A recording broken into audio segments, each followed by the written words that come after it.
Imagine waking up inside a prison with no bars, no guards, and no chains. Instead, there are just 7 rooms. Each one looks harmless and feels comfortable. Every ambitious person walks into them willingly. The strange part is that the door to every room is already unlocked, yet millions of people spend years trapped inside. Maybe you are one of them. You do not need another productivity hack or another motivational speech. What you need is to understand why someone with enormous ambition can still struggle to take action. Because procrastination is not just delaying your work, it is delaying the person you are capable of becoming. Every day you wait, another version of your future quietly disappears. Not all at once, but one decision at a time. Today, we are going to walk through all 7 rooms, and I want you to pay close attention. Because somewhere inside this prison, there is a room that has been quietly controlling your life. Let us open the first door. Room 1, the Hall of Beautiful Futures. At first glance, this room is breathtaking. The walls are covered with your dreams, your successful business, your dream body, the YouTube channel with millions of subscribers, the book you have always wanted to write, and the perfect life. Everything looks real. You can almost touch it. Your brain loves this room because imagining success feels incredibly good. Scientists have found that simply imagining achieving a goal can activate many of the same reward systems involved in actually accomplishing it. Your brain gets a taste of victory without paying the price. That is why you can spend hours planning, designing logos, watching productivity videos, researching cameras, buying another notebook, and making another Notion template. By the end of the day, you feel strangely productive, but nothing has actually changed. This room has one dangerous illusion. It convinces you that preparing is the same as progressing. It is not. Planning has a purpose, but when planning becomes your favorite activity, it is no longer preparation. It is protection.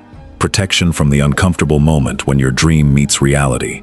Reality does not care about perfect plans. Reality rewards finished work.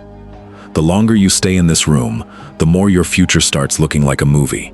Beautiful to watch, but impossible to live. Then something almost invisible begins to happen. The dreams hanging on the walls begin to lose their color. The business you promised yourself slowly gathers dust. The book you were going to write remains unfinished. The healthier version of you grows older, without ever existing.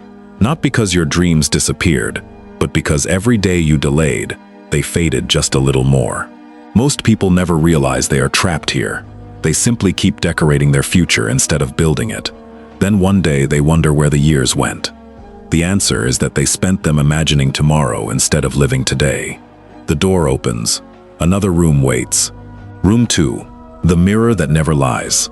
This room looks empty except for one enormous mirror. You walk toward it. At first, you see yourself exactly as you are. Then something strange happens. The reflection begins to change. You become more confident, healthier, successful, and disciplined, the person you have always wanted to become. You smile. Then the mirror asks one question. What did you do today to become me? Silence. The reflection slowly fades. That is the problem with ambition.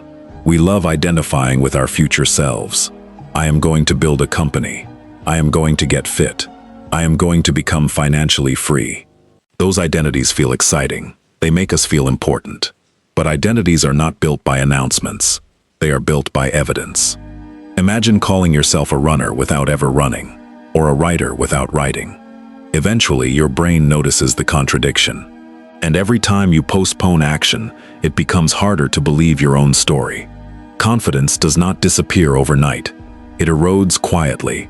Every promise you break teaches your brain one dangerous sentence. My words can't be trusted. Promise after promise. Tomorrow after tomorrow. Until eventually, you stop doubting the goal. You start doubting yourself.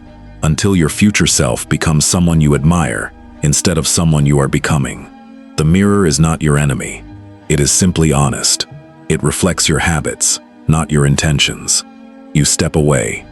As you reach for the next door, you hesitate for a second. Because deep down, you already know what the mirror was trying to tell you. The next door unlocks. Room 3. The library of endless preparation. The next door creaks open. The smell of old paper fills the air.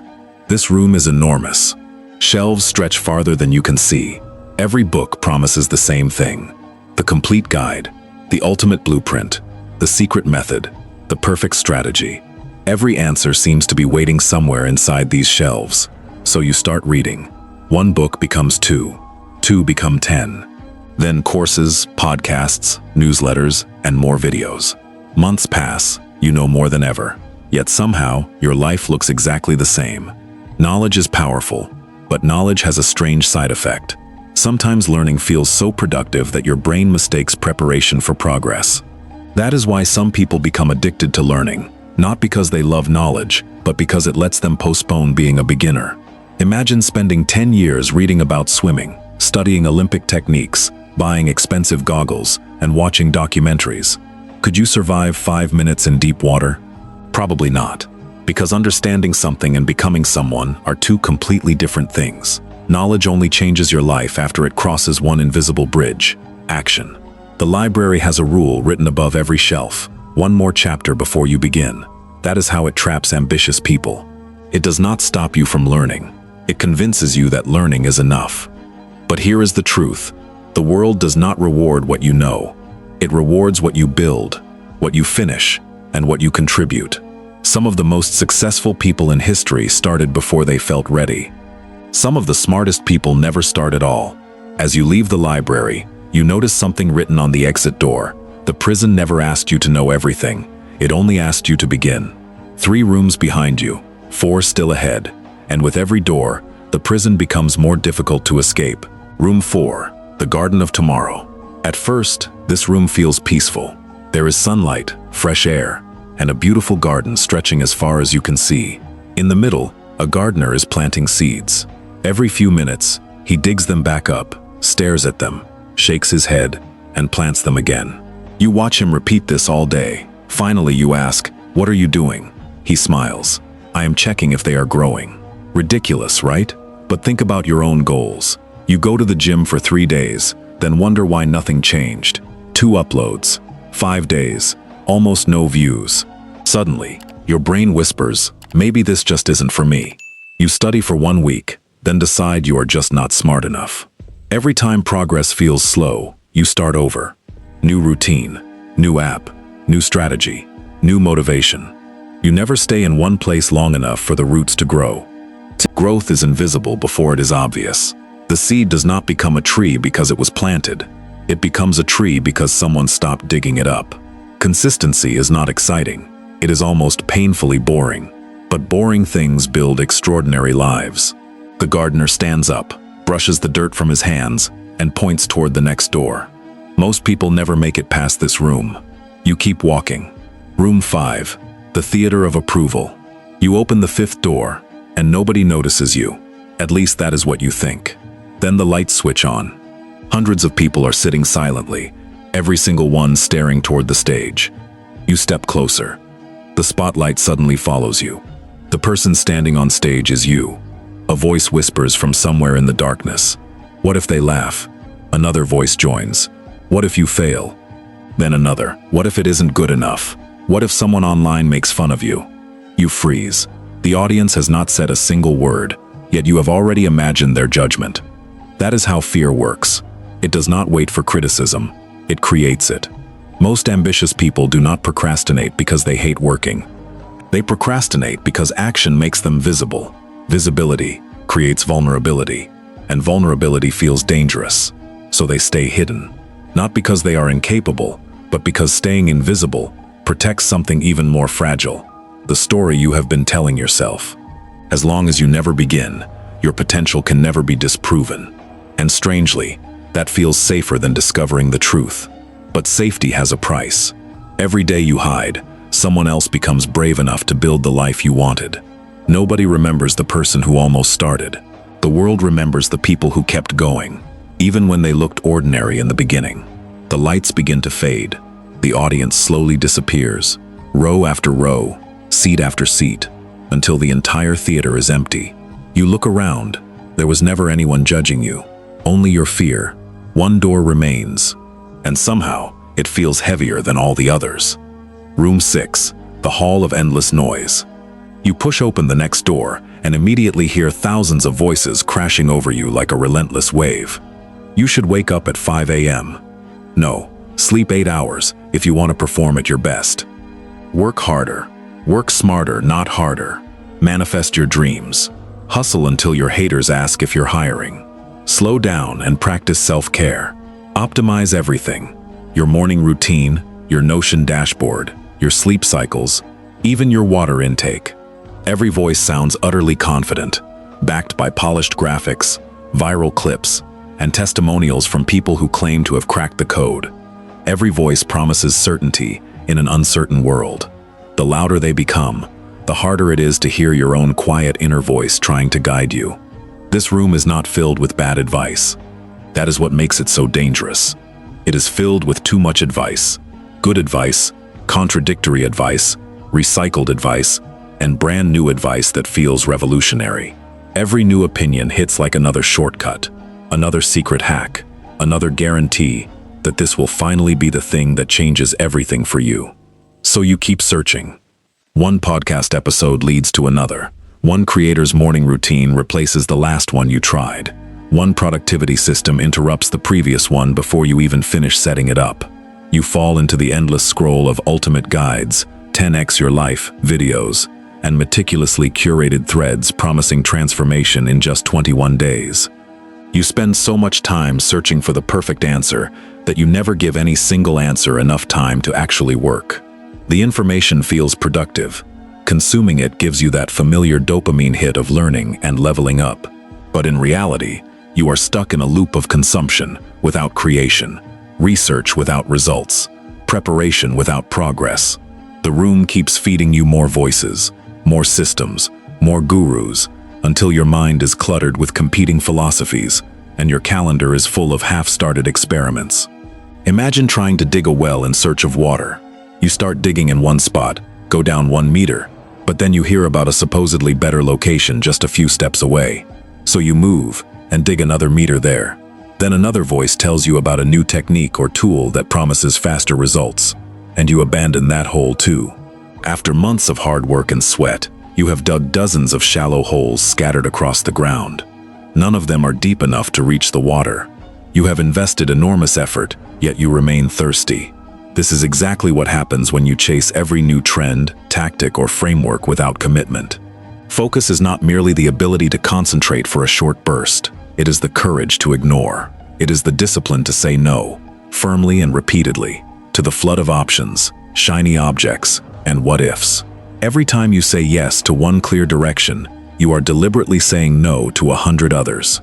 That is why true focus feels uncomfortable for ambitious people. It is not because the work itself is too difficult. It is because it closes doors. And ambitious people hate closing doors. They want every opportunity, every possibility, every potential future available at once. They fear missing out more than they fear putting in the consistent work on a single path. But here is the harsh truth. A life spent chasing every path usually ends without finishing any. You become a jack of many trades and a master of none. Your projects remain half-built. Your goals stay perpetually in the planning or research phase. The beautiful business idea, the book outline, the fitness journey, all of them sit unfinished because something newer and more exciting always pulls your attention away. The voices in the room begin to fade, one by one. The shouting quiets. The urgent recommendations grow distant until only silence remains. In that silence, for the first time, you can hear yourself again. Ahead of you stands the final door, room 7. It feels heavier than all the others combined, because stepping through it means leaving the noise behind and finally choosing. Room 7, the door that was never locked. This room is empty, completely empty.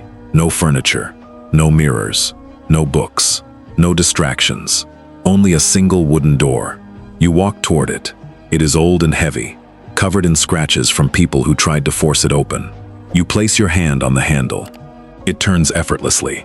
The door was never locked. You stop, not because you are trapped, but because walking through that door means one terrifying thing.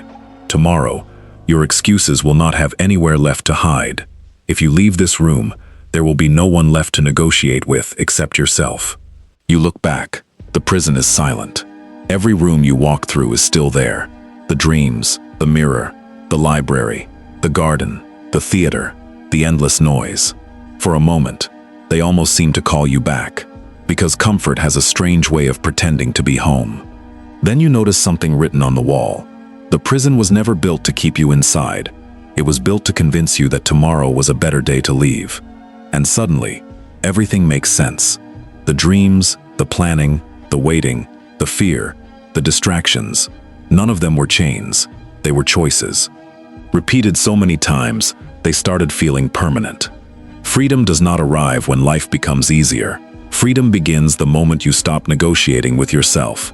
One action, one decision, one promise kept. That is all it takes to step outside. You take a breath and walk through the door. For the first time, there are no walls. No rooms, just an open road. The air feels different, lighter, quieter, as if the weight you carried was never on your shoulders, only in your mind. Far down the road, you notice someone walking toward you. They are healthier, calmer, more confident. They do not look perfect. They simply look at peace. You recognize them immediately. It is the person you could become. They smile, not because you finally reached them, but because for the first time, you are walking in the same direction, ending. Maybe you expected this to teach you how to stop procrastinating. It did not. It showed you something more important. Procrastination is not a lack of time. It is not a lack of intelligence. And it is not proof that you are lazy. Sometimes, it is simply a prison, built from tiny decisions repeated over and over again. The good news, you do not have to escape all 7 rooms today. You only have to walk out of the first one. Because every meaningful life begins the same way, not with a giant leap, but with one small step taken before your excuses have time to speak. So before you watch another video, before you make another perfect plan, before you promise yourself you will start on Monday, ask yourself one question. Which room am I still living in? Because prisons lose their power the moment you realize they are made of habits, not walls. The moment you can name the room, you stop wandering through it. And the moment you take one small step, you discover what was true from the very beginning. The door was never locked. I will see you in the next chapter of your journey.